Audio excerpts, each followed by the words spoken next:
The envelope arrived on a rainy Tuesday morning. I almost ignored the knock because Noah had finally fallen asleep on the couch after a difficult sensory meltdown. The soft sound of rain tapping the windows had calmed him, and for the first time all day, our tiny apartment felt peaceful. Then the knock came again, louder this time. I carefully slipped out from under Noah's weighted blanket and opened the door just enough to peek outside. A man in a gray jacket stood there holding official papers. "Are you Alina Carter?" he asked. My stomach tightened instantly. "Yes, you've been served." The words hit harder than I expected. My hands shook as he placed the envelope in my grip before walking away without another word. For a moment, I just stood there frozen. Then I looked down, family court petition for custody, filed by Margaret and Daniel Carter. My parents, I felt the air leave my lungs. "No," I whispered. My knees nearly buckled as I tore open the envelope with trembling fingers. Page after page accused me of being emotionally unstable, financially irresponsible, and incapable of raising my autistic son properly. I couldn't breathe. They wanted custody of Noah, my own parents. Behind me, Noah stirred awake on the couch. His sleepy brown eyes blinked toward me, immediately noticing the panic on my face the way he always did. "Mom," he asked softly. I forced myself to smile, even though tears were already burning my eyes. "It's okay, sweetheart." But it wasn't okay. Not even close. My mother had spent my entire childhood controlling every detail of my life. She chose my clothes, my friends, even how loudly I was allowed to laugh inside the house. When I became pregnant with Noah at 26, she called me a disappointment because his father left before he was born. When Noah was diagnosed with autism at age 3, she got worse. "He's not normal," she whispered once, thinking I couldn't hear her. "That child needs discipline, not special treatment." After years of criticism and manipulation, I finally cut contact with my parents 8 months earlier. It was the first peaceful decision I had ever made. Noah started sleeping better after we stopped visiting them. His panic attacks became less frequent. He smiled more, and now this. I flipped through the documents again until one paragraph made my blood run cold. Evidence includes emotional recordings of the child during dangerous episodes caused by the mother. Recordings. My mother had secretly recorded Noah during his meltdowns. I suddenly remembered her sitting quietly with her phone during Thanksgiving last year, while Noah cried from sensory overload because everyone was shouting during dinner. I had trusted her. God, I had trusted her. A small hand touched my arm. "Mom," loud breathing. Noah whispered nervously. I didn't realize I was hyperventilating. Instant guilt slammed into me. Noah hated seeing me upset. Strong emotions overwhelmed him quickly, especially fear. I knelt beside him immediately. Hey, look at me," I said gently. He pressed his hands over his ears, "Grandma coming." The question shattered me completely. Noah remembered everything. Every cruel comment, every forced hug, every time my mother ignored his boundaries and called him dramatic when he cried. "No," I promised quickly, pulling him into my arms. "Nobody's taking you anywhere." But even as I said the words, fear crawled through my chest. Because my parents had money, connections, power, and I had none of those things. That night, after Noah finally fell asleep beside me, I sat alone in the kitchen, rereading the lawsuit for the 10th time. Then my phone buzzed. Unknown number. Against my better judgment, I answered. My mother's voice slid through the speaker like poison. "You should give up now, Alina," she said calmly. "A child like Noah needs better parents." My entire body went cold. "You're insane," I whispered. She laughed softly. "No, sweetheart, I'm prepared." Then she hung up. I stared at the dark screen while silent tears rolled down my face. For the first time in my life, I realized something terrifying. My mother wasn't trying to help Noah. She was trying to steal him. The courthouse smelled like old paper and cold coffee. I sat outside Courtroom 4 clutching a small backpack, so tightly my knuckles hurt. Inside the bag were his noise-canceling headphones, dinosaur stickers, juice boxes, and his favorite blue fidget toy. I packed it like armor before every stressful situation. Noah sat beside me, rocking gently back and forth. staring at the flickering ceiling lights. "Too bright," he whispered. "I know, baby." I adjusted his headphones carefully while trying to ignore the sound of my mother's heels clicking across the marble floor. She arrived wearing a cream-colored suit and a fake expression of concern that made me sick instantly. My father followed quietly behind her carrying expensive leather folders, while their lawyer spoke confidently beside them. They looked polished, prepared, perfect, exactly the image my mother wanted. The second she noticed Noah, her entire face transformed into sugary sympathy. "Oh, my poor grandson," she said loudly enough for everyone nearby to hear. Noah immediately grabbed my sleeve and hid against my arm. My mother sighed dramatically like she was the victim.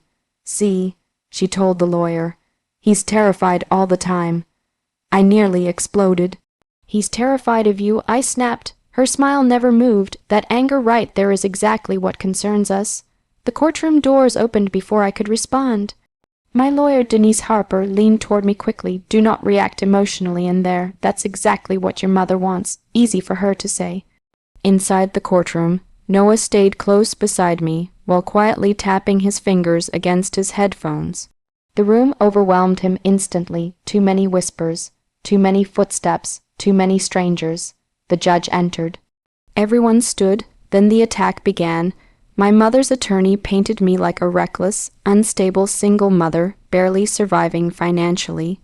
He talked about my part-time work schedule, my anxiety medication, and Noah's meltdowns like they were evidence of abuse.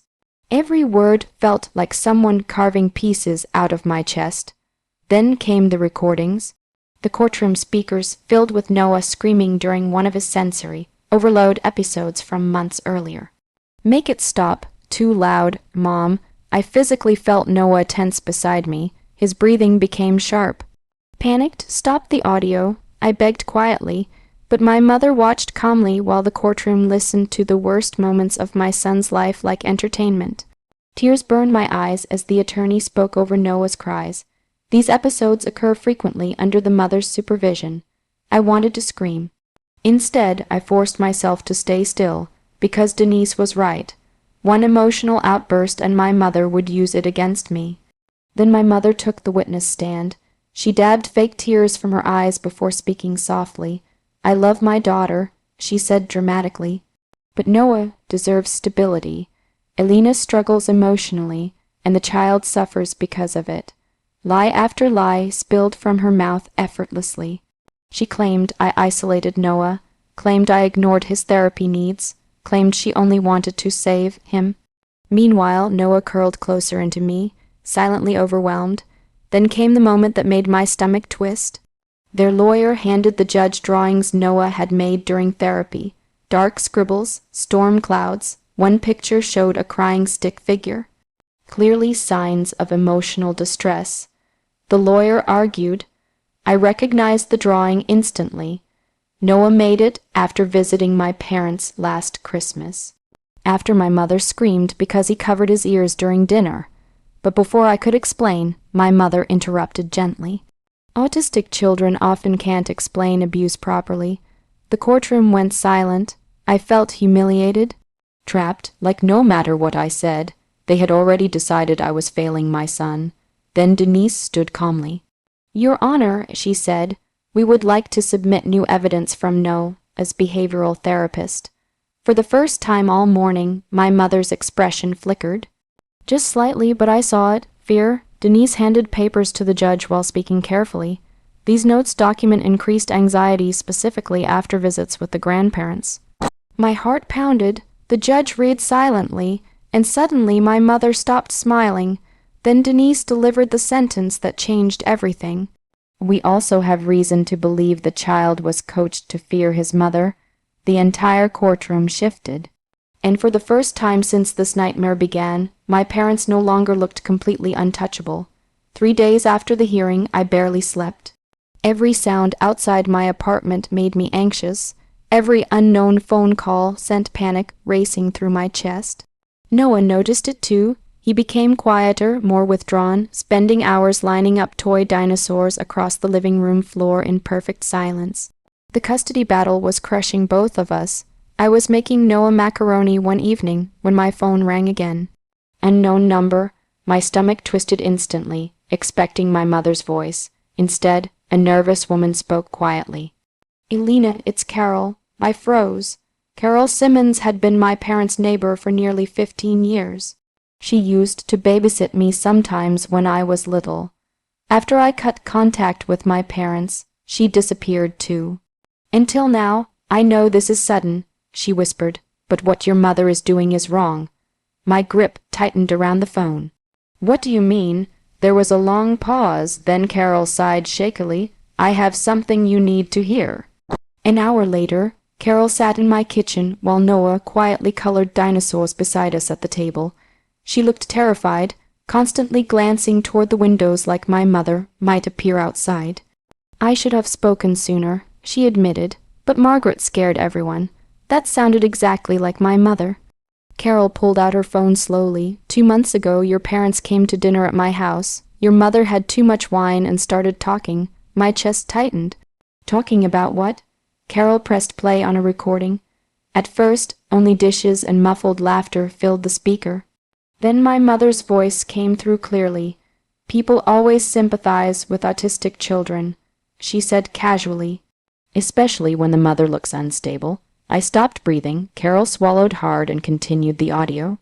"If I get custody, everyone will see me as some heroic grandmother sacrificing her life. Honestly, it could even help my online following." My hands began shaking violently. Noah looked up from the table. "Mom." I muted the recording immediately and forced a smile. "It's okay, sweetheart." But inside, rage exploded through me like fire. My mother wasn't fighting for Noah because she loved him. She wanted attention, praise, control. Carol looked ashamed. I didn't know she was serious until the lawsuit happened. Tears filled my eyes as I stared at the frozen audio screen. "She called him difficult his entire life," I whispered. "Now suddenly she wants to save him." Carol nodded sadly. "There's more." She reached into her purse and handed me printed screenshots of text messages between my parents.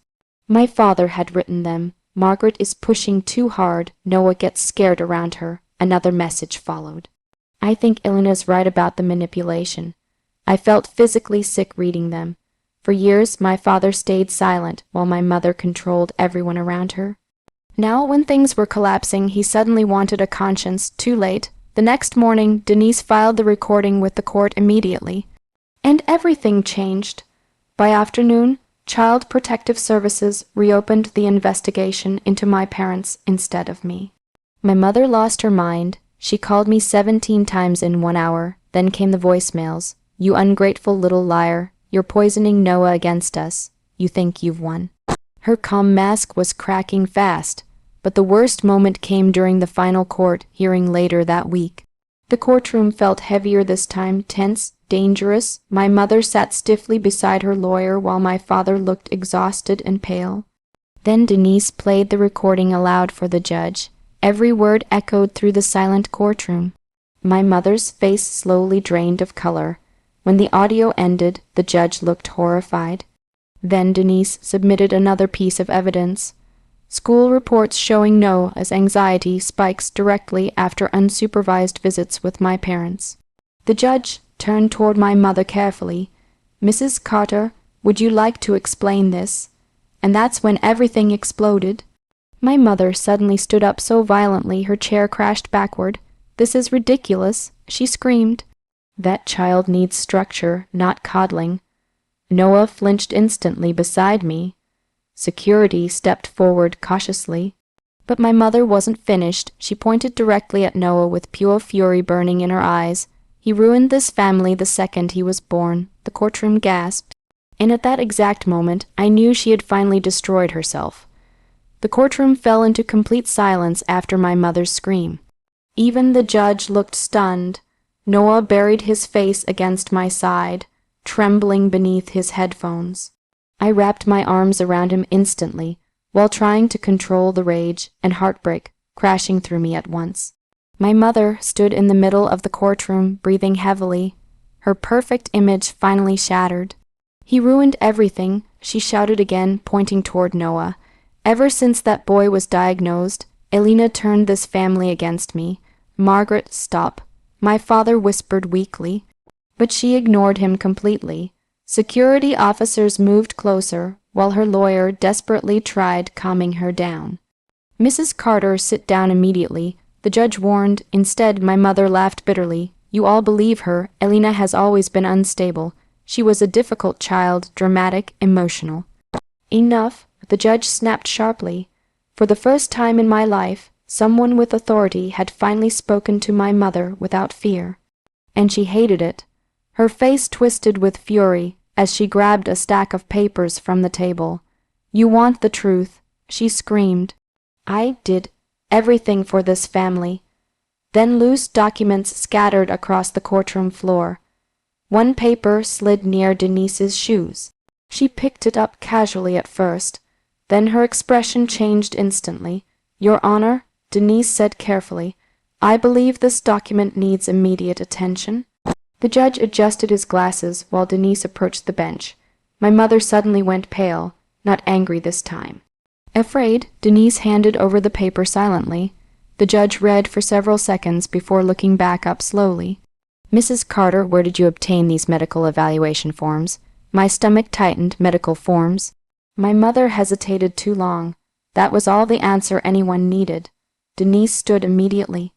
Your Honor, these records contain confidential school and therapy information that my client never authorized for release. The courtroom erupted into whispers.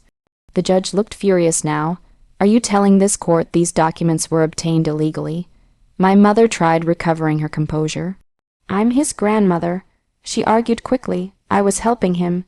No, Denise replied coldly. You were impersonating a legal guardian. My breath caught. Impersonating. Then Denise revealed the final nightmare. Earlier that morning, Noah's school confirmed someone had forged my signature months earlier to access private behavioral reports. The forged signature belonged to my mother. I stared at her in complete disbelief. You forged my name, I whispered. She wouldn't even look at me. Suddenly, my father stood up trembling. I told her to stop, he said quietly. Everyone turned toward him. Tears filled his exhausted eyes. She became obsessed, he admitted. The lawsuit, the recordings, all of it was her idea. She said Noah would love her more if Elena disappeared. My entire body went cold. My mother snapped toward him with pure hatred. You coward. But before she could say another word, 2 uniformed officers entered the courtroom. The air shifted instantly. One officer approached the judge while the other moved toward my mother. Margaret Carter, the officer said firmly, you are being detained pending investigation for document fraud, unlawful access to confidential juvenile records, and falsifying legal evidence. My mother looked completely shocked. This is insane, she whispered. Then the handcuffs appeared. The metallic click echoed through the silent courtroom. For the first time in my entire life, my mother looked powerless. Truly powerless. Noah, she cried suddenly, her voice desperate now. Grandma loves you. But Noah didn't even look at her. He clung tightly to me instead. The officers escorted her toward the courtroom doors while cameras from the hallway flashed outside. My mother kept shouting my name, blaming me, threatening lawsuits, demanding someone help her. Nobody moved. Not even my father. The second those doors closed behind her, I finally broke down crying, not because I pitied her, but because it was over. Months later, life became quiet again, peaceful. Noah started sleeping through the night without panic attacks. He laughed more, smiled more. His therapist even cried during one session because he finally felt safe enough to speak openly about his fears. One evening, while we painted dinosaurs together at the kitchen table, Noah looked up at me softly. Grandma gone forever. I brushed his hair gently behind his ear. Yes, sweetheart. He smiled faintly before returning to his painting. And in that moment, I realized something important. The sweetest revenge wasn't watching my mother get handcuffed. It was giving my son the love, safety, and peace she could never take from us again.